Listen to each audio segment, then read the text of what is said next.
Acredito que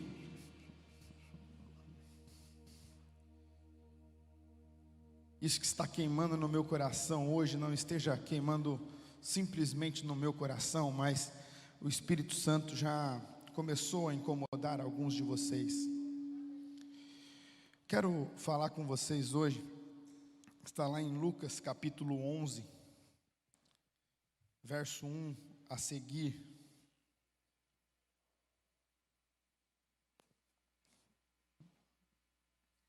A palavra de Deus, ela diz assim: estava Jesus orando em um certo lugar, e quando acabou, disse-lhe um de seus discípulos: Senhor, ensina-nos a orar, como João ensinou os seus discípulos. E ele respondeu: quando orares, dizei: Pai, santificado seja o teu nome, venha o teu reino, o pão nosso de cada dia nos dá hoje. Perdoa os nossos pecados, porque nós também perdoamos aqueles que nos devem. Não nos deixe cair em tentação. E ele continua, disse-lhe mais: se um de vós tiver um amigo, pode tirar o meu retorno, por favor, aqui? Som. Se um de vós, tira o retorno para mim aqui, por favor. Disse-lhe mais: se um de vós tiver um amigo e for procurá-lo à meia-noite, e disser: amigo, me empresta 3 pães, porque um amigo meu acaba de chegar de uma viagem, está em casa, eu não tenho nada para te oferecer. E se do outro lado, do interior, não me incomodes, a porta já está fechada, eu e os meus filhos estamos deitados, não posso levantar para vos dar. Digo-vos, embora, se ele não se levantar por ser seu amigo, ao menos por causa da importunação, ele se levantará e lhe dará quantos pães precisar. E eu vos digo: pedi e dar-se-vos-á, buscai e achareis, batei e abrir-se-vos-á.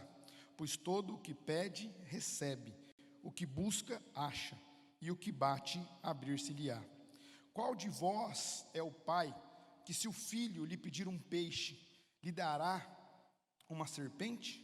Ou se pedir um ovo, lhe dará um escorpião?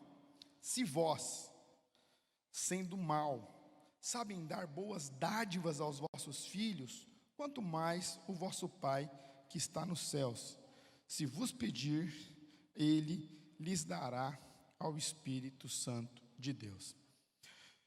Queridos, esse texto é muito interessante, porque aqui caracteriza um momento em que Jesus está ali com os seus discípulos, e ali um dos seus discípulos indaga Jesus e fala assim: Senhor, ensina-nos a orar, porque João ensinou os discípulos dele. E aí Jesus, ele interage com esses discípulos e fala assim: claro, né? Quando você for orar, você começa orando assim: Pai nosso que estás no céu, santificado seja o teu nome. E ele cita uma parte da oração do Pai Nosso. Só que depois, ele já entra em um exemplo muito interessante, que é sobre o que eu quero falar com vocês essa noite. Ele começa assim: se alguém de vocês tiver um amigo, e esse amigo chegar na sua casa de madrugada e falar assim: viu, você não pode me emprestar 3 pães? Porque eu recebi um convidado, um amigo de longe, e eu não tenho nada para oferecer para ele. Ele fala assim: talvez ele não emprestaria só por ser o seu amigo, mas pela importunação. Em algumas versões vão falar assim: por causa do incômodo, ele lhe dará quantos pães você quiser. E ele fala algo que é muito interessante. Ele volta para ensinar sobre oração. Entenda, ele começa ensinando sobre oração, recitando um trecho do Pai Nosso. Ele sai para fazer um exemplo, e ele volta depois desse exemplo ensinando sobre oração. E ele começa a ensinar assim: pedir e dar-se-vos-á. Por quê? Porque todo aquele que pede, recebe. Todo aquele que bate, a porta é aberta. E todo aquele que busca, o encontra. E aí ele volta para outro exemplo. Ele fala assim: olha, vocês que são maus, se um filho de vocês pedir um ovo, vocês não vão dar um escorpião para eles. Se eles te pedirem um presente, uma dádiva, vocês não vão dar uma serpente para eles. E se vocês que são maus sabem dar boas dádivas ou bons presentes aos filhos de vocês, quanto mais o meu Pai que está no céu. Se você pedir, Ele lhe dará o Espírito Santo de Deus.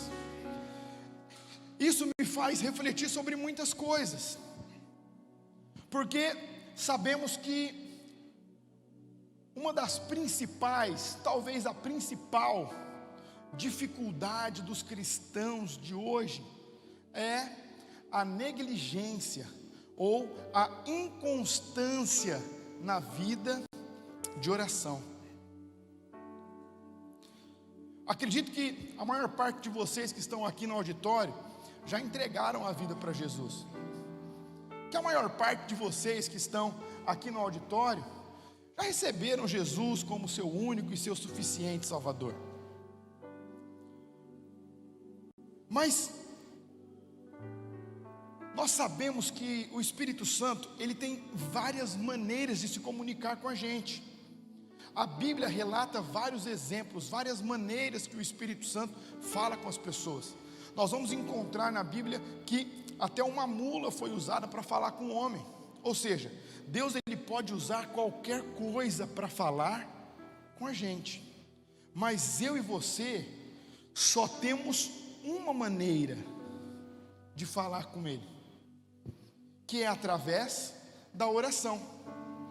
E aí não é de se espantar a maior dificuldade de um engajamento em um relacionamento íntimo com o Espírito Santo de Deus da igreja na atualidade.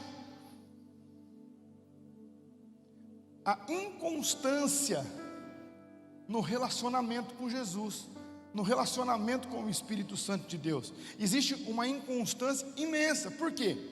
Para a gente orar, nós temos que negociar com vários fatores. E eu vou dar alguns exemplos para vocês aqui. Carga horária de trabalho. Fala a verdade. Quantos de vocês acordam logo pela manhã e já acordam ali meio cansado para começar o dia? Levanta a mão. Quantos de vocês deixam para o final do dia e aí vocês já estão cansados no final do dia? E nesse frio, tem o clima, nós temos que negociar com o clima. Ou fala sério, acordar antes para orar com um frio desse é duro, não é? Com as preocupações, você já levanta sabendo que você vai ter vários afazeres, e dentre esses, várias dificuldades para serem realizadas por vocês nesse dia. Ou seja, aqueles que são pais vão falar assim: não, eu ainda tenho que dar tempo para os meus filhos. Os casais vão falar: eu ainda preciso dar tempo à minha esposa, eu ainda preciso dar tempo ao meu esposo.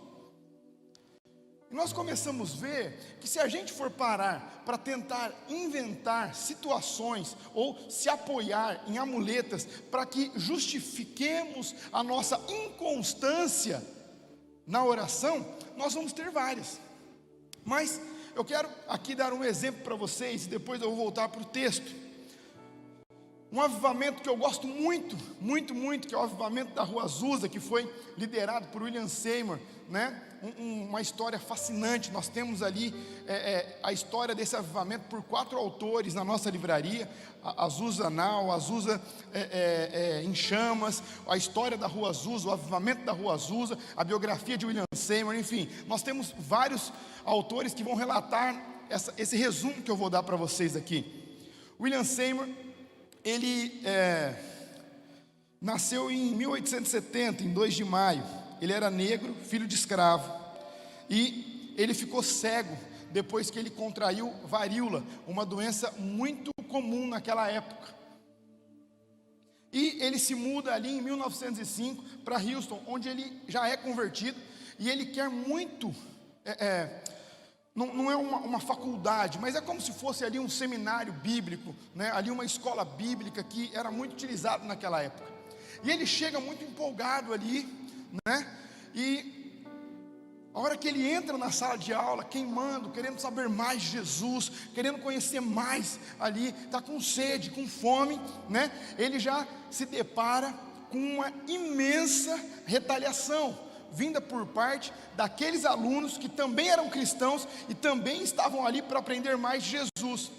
Eu sei que o racismo existe hoje, e nós, principalmente com os jovens e com o nosso Ministério de Artes, estamos trabalhando muito intensamente para rebater esse tipo de situações nos dias de hoje. Mas naquela época a situação era ainda mais crítica do que é hoje.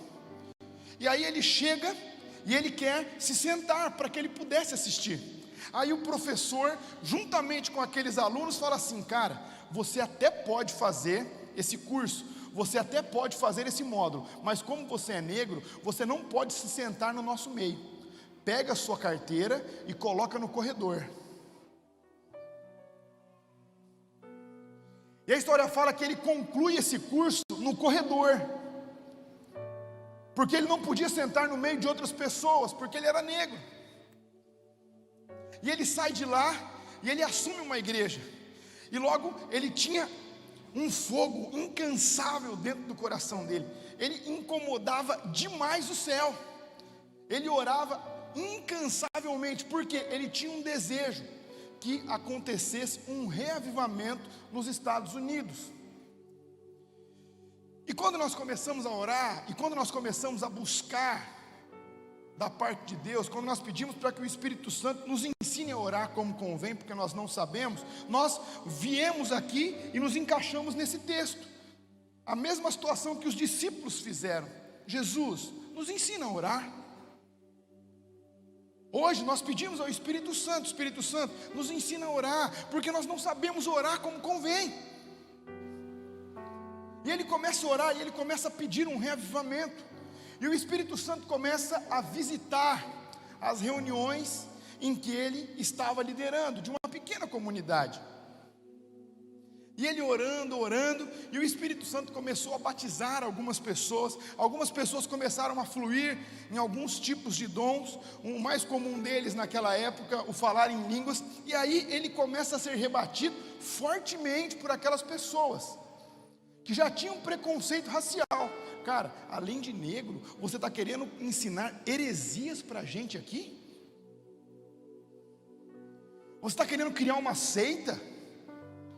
E ele: não, cara, eu estou pedindo um reavivamento das Américas, eu quero o reavivamento dos Estados Unidos, eu quero que o Espírito Santo venha e traga impacto com o seu poder para os Estados Unidos. E aí, no final de um culto, os mais tradicionais e antigos aqui sabem como funcionava antes, e até funciona hoje em alguns lugares, né? Aquela comitiva, né?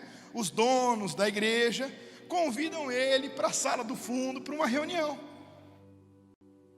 E ali, gentilmente, ele é convidado a se retirar da igreja, a qual ele era o pastor. E alguns historiadores contam que, além de ser cego de um olho, ele mancava de uma perna. Mas não são todas as versões que falam que ele mancava. Então, como eu não conheci ele, tem as duas histórias, mas que ele era cego de um olho, isso é um fato. E ele sai andando ali, até que ele chega em uma rua. Ele chega na famosa Azusa Street, número 312.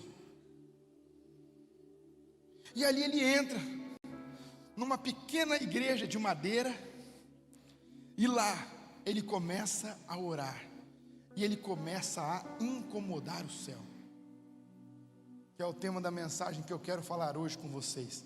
E ele começa de uma forma incansavelmente, em um lugar que ninguém queria estar, em uma casebre de madeira. E ele começa a orar. E escute o que eu vou falar para vocês. E o Espírito Santo de Deus começa a atrair pessoas daquela região para aquela pequena comunidade. E lá aquelas pessoas começam a ter contato com o Espírito Santo.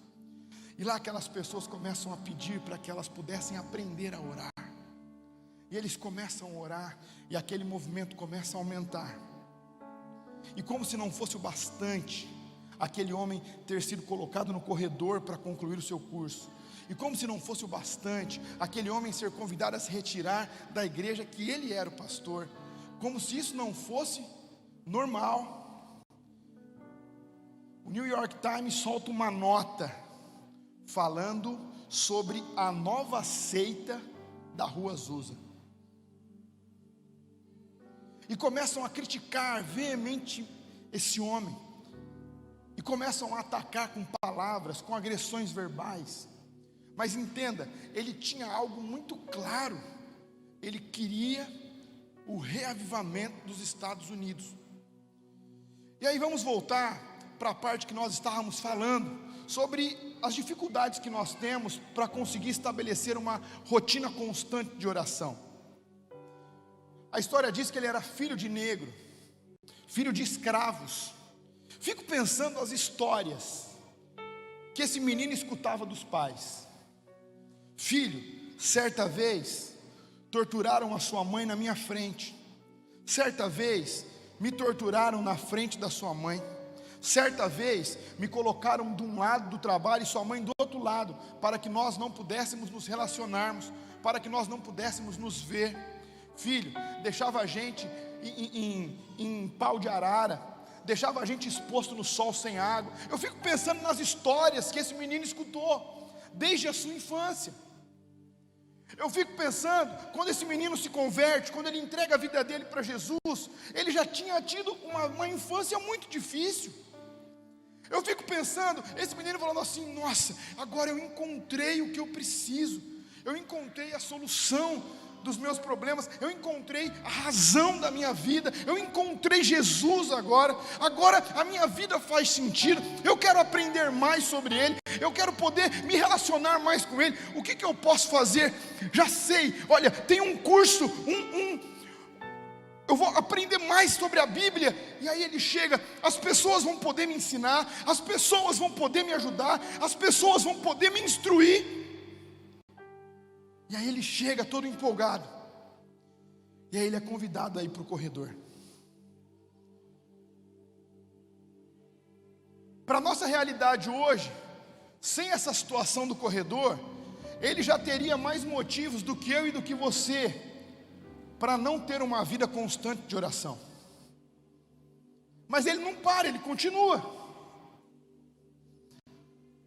Ele continua incomodando o céu, porque ele cria que o Espírito Santo poderia ser manifestado na América outra vez.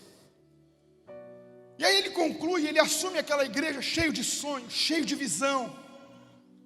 E ele se derrama por aquela igreja, para que aquela igreja entendesse e conhecesse o mesmo Espírito Santo que se relacionava com ele, e não apenas aquele Deus desconhecido das Escrituras. E aí ele sai de lá, e ele vai para uma casinha de madeira afastada, onde não tinha holofotes, mas onde a presença de Deus está. É muito claro, quando você coloca uma cidade iluminada em cima de um monte, não é possível esconder essa cidade. E aí ele vê uma manchete no principal jornal da época: a seita da Rua Azusa.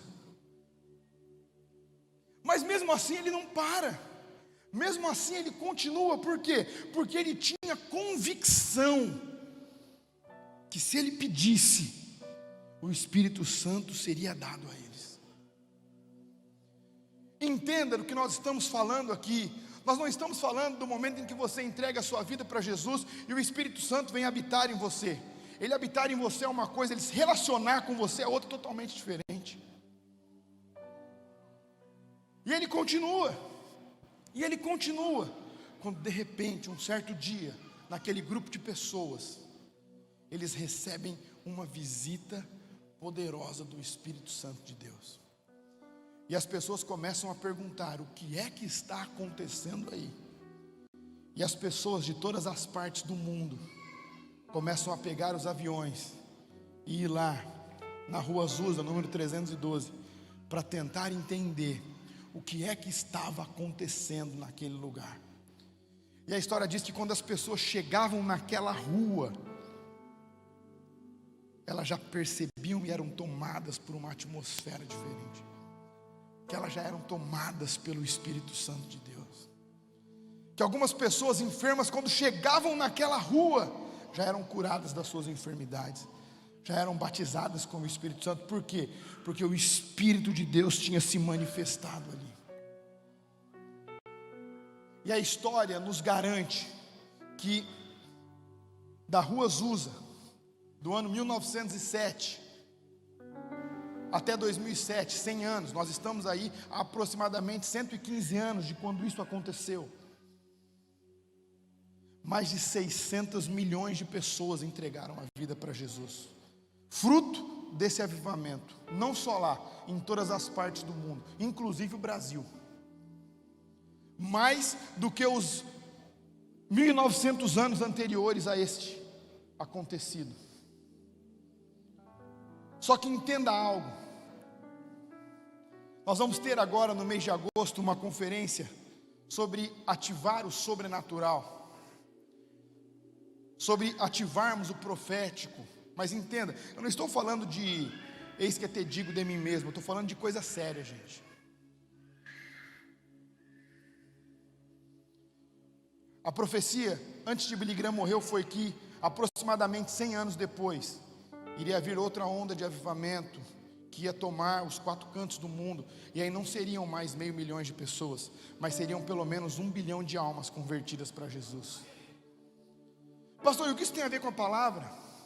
Tem a ver que ele pediu para o Espírito Santo ensinar ele a orar,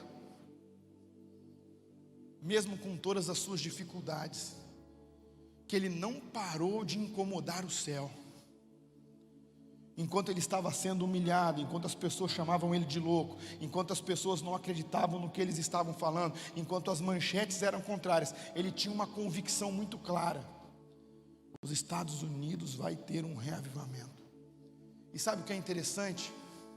É que hoje,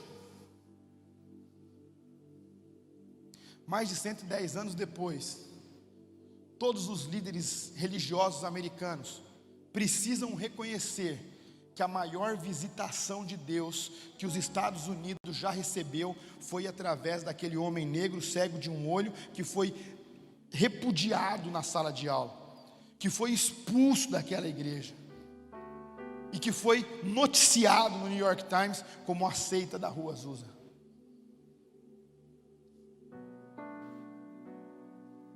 Sabe, queridos, eu me cansei de um evangelho balela.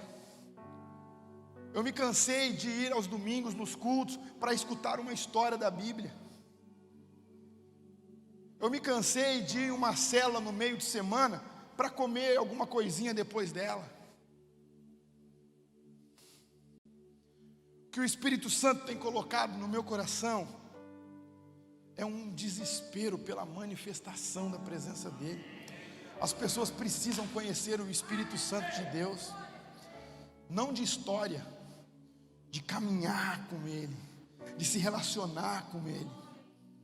E como o texto garante, eu sou mau, nós somos maus, mas o texto diz: se vocês que são maus sabem dar bons presentes aos filhos de vocês, quanto mais o nosso Pai que está no céu. Se vocês pedirem, Ele lhes dará o Espírito Santo de Deus. Sabe, quantas vezes você tem incomodado o céu por semana? Qual foi a última vez que você incomodou os céus? Qual foi a última vez que você se derramou diante da presença dEle? Qual foi a última vez que você chorou para que o Espírito Santo visitasse aquelas pessoas que te repudiavam, que te humilhavam, que te expulsaram, que riam de você? Acredito que não tem exemplo melhor para essa mensagem do que Seymour. Um homem incansável na oração. Um homem que queria aprender cada vez mais sobre oração, por mais que ele já soubesse, por maior experiência que ele já tivesse tido, ele queria mais. Ele queria conhecer mais. Ele queria que o Espírito Santo se revelasse mais. Ele queria um reavivamento das Américas. Ele não queria uma igreja. Ele não queria um grupo de pessoas. Ele queria o reavivamento das Américas. E é interessante porque quando nós olhamos para cá, nós enxergamos exatamente o que estava acontecendo naquele momento de Jesus com os discípulos, com William Seymour juntamente com o Espírito Santo. Eles queriam aprender a orar. Eles queriam aprender a incomodar os céus. E eu fico pensando aqui, se a Bíblia toda ela foi inspirada por homens, foi inspirada por Espírito Santo, e os homens cheios dele escreveram com destreza e com fidelidade e retidão cada letra, cada vírgula que está na Bíblia que nós seguramos, por que será que Jesus começa a ensinar sobre oração e ele vai para um amigo te importunar de madrugada? Por quê?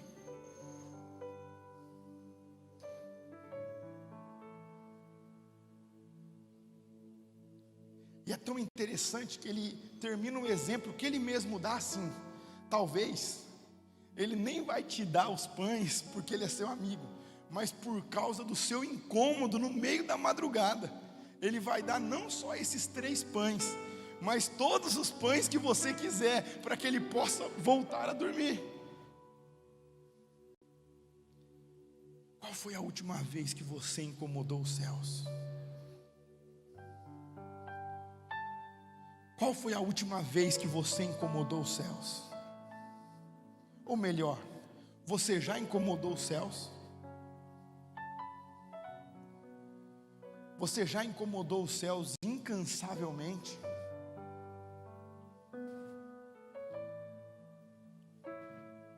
Quantas vezes você já pediu para o Espírito Santo te ensinar a orar? Sabe, às vezes eu vou pregar em alguns países, em alguns estados, em algumas cidades por aí, e eu fico escutando às vezes as conversas. Às vezes eu gosto mais de ficar escutando do que de falar. E por aqueles principais líderes, eu esperava conversas do tipo assim: cara, o que nós podemos fazer mais para tentar chamar a atenção de Jesus? Cara, o que nós podemos fazer mais para atrair a presença de Deus? Onde nós precisamos melhorar? O que nós precisamos fazer? Qual princípio nós precisamos cumprir? Qual princípio nós temos negligenciado? E às vezes sai cada conversa.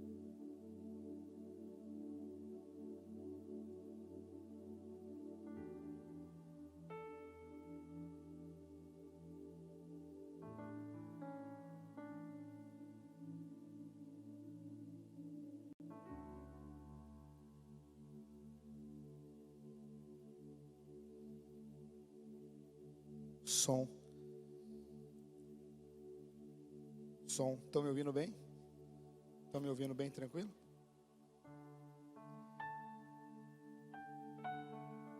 E às vezes nós olhamos para essas conversas que vêm de forma tão cruzada, inoportuna, que pode tudo menos atrair a presença de Deus para aquele lugar. Menos atrair a presença de Deus para um lugar. Sabe, nós estamos vivendo em um tempo, queridos, onde nós literalmente nos encontramos naquela situação em que o salmista Davi, ele eleva os seus olhos e ele começa a ver os montes, e ele eleva os olhos e fala assim: de onde virá o meu socorro? Um tempo tão desafiador, um tempo onde as pessoas estão com as mentes destruídas, um tempo onde as pessoas estão com medo de sair de casa, perderam pessoas, perderam empregos, perderam empresas, as pessoas estão com medo de se relacionar, as pessoas estão com medo de ir onde tem outras pessoas, mesmo com a vacina. Vocês podem ter certeza, lá em outubro, novembro, quando toda a população acima de 18 anos já tiver tomado as 2 doses da vacina, ainda vamos ter pessoas com medo, vamos ter pessoas inseguras, vamos ter pessoas depressivas, vamos ter pessoas com pensamentos suicidas, e essas pessoas, elas estão esperando uma manifestação da igreja, essas pessoas estão esperando um posicionamento da igreja, essas pessoas estão esperando, o que eles vão fazer?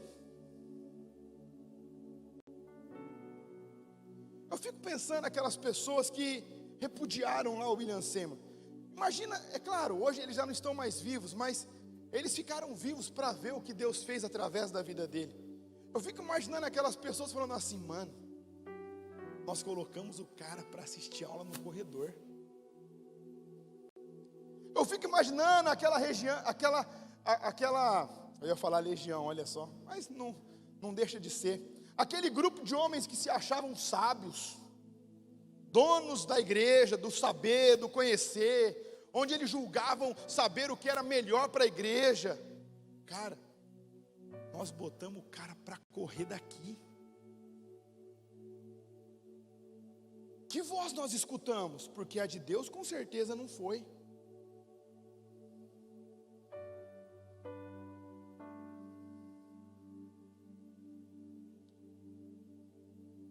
Eu fico olhando as pessoas, olhando para nós hoje.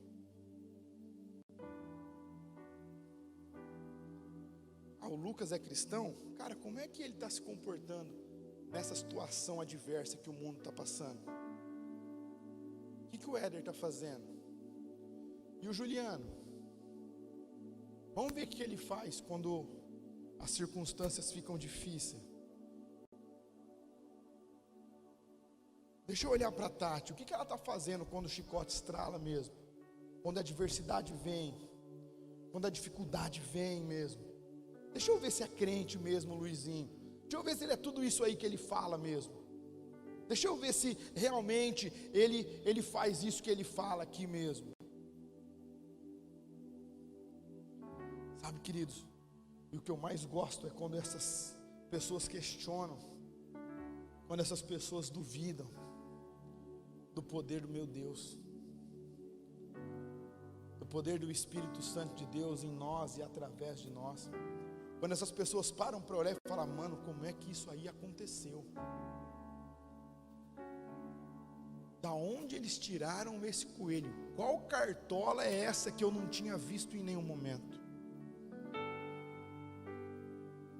Entenda, existe uma chave que abre os céus, e o nome dessa chave é oração. Existe uma maneira de nós atrairmos o olhar de Deus para nós. Isso se chama oração intensa.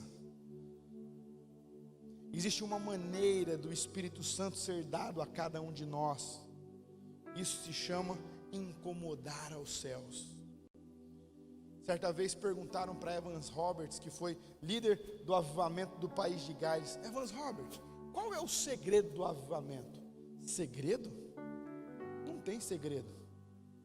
E ele vem para esse texto: pedir e dar-se-vos-á, batei e abrir-se-vos-á, buscai e o achará. Por quê? Porque todo aquele que pede, recebe, todo aquele que bate, a porta é aberta, e todo aquele que busca, encontra. Sabe, queridos, a expectativa do meu coração, enquanto o pessoal do louvor sobe aqui,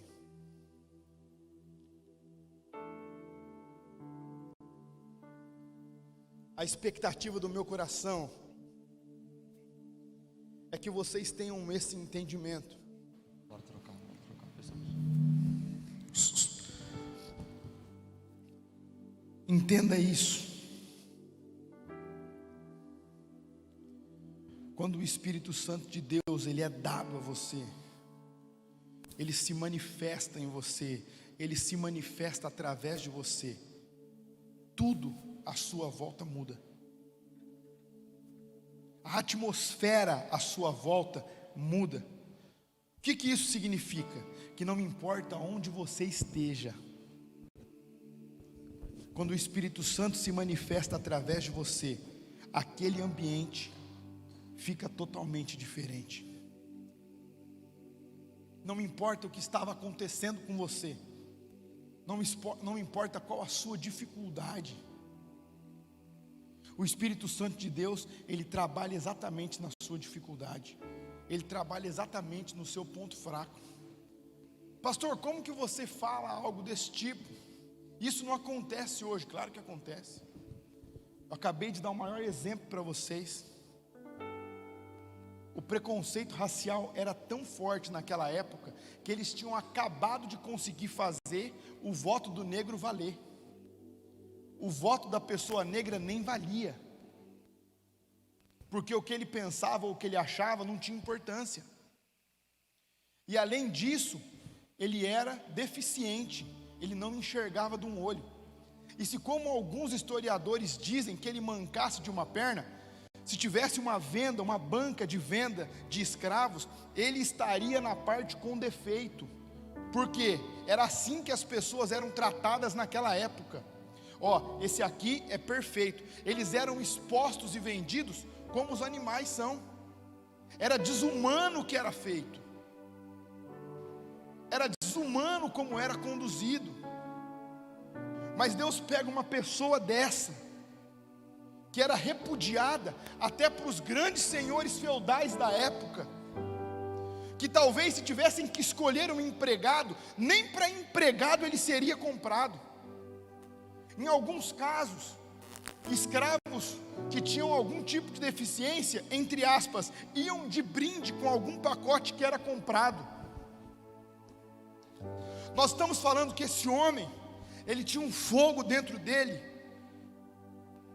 e ele incomodou tanto o céu por um reavivamento dos Estados Unidos, que Deus olhou para aquela casinha de madeira, para aquele homem ajoelhado, clamando, incomodando os céus, para que aquela nação fosse reavivada, que é como se o tempo tivesse parado, e o Espírito Santo de Deus, movido, o quê? Uma interrupção na história. Aquilo mudou o curso da humanidade, aquilo mudou o curso do cristianismo. Nós estamos aqui, fruto daquele avivamento.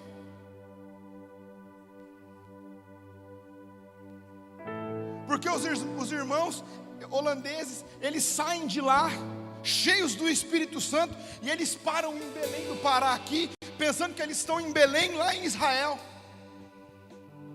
Só que quando eles já estavam aqui, eles não tinham mais como ir. E aí eles espalham o fogo do Espírito por todos os cantos do Brasil.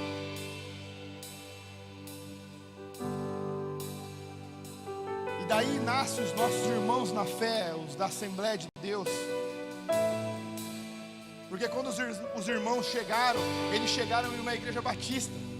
Mas quando alguém pergunta, pastor, mas tem certeza que a sua igreja é batista? A minha igreja é batista, tenho certeza disso. Só que eu gosto de estudar.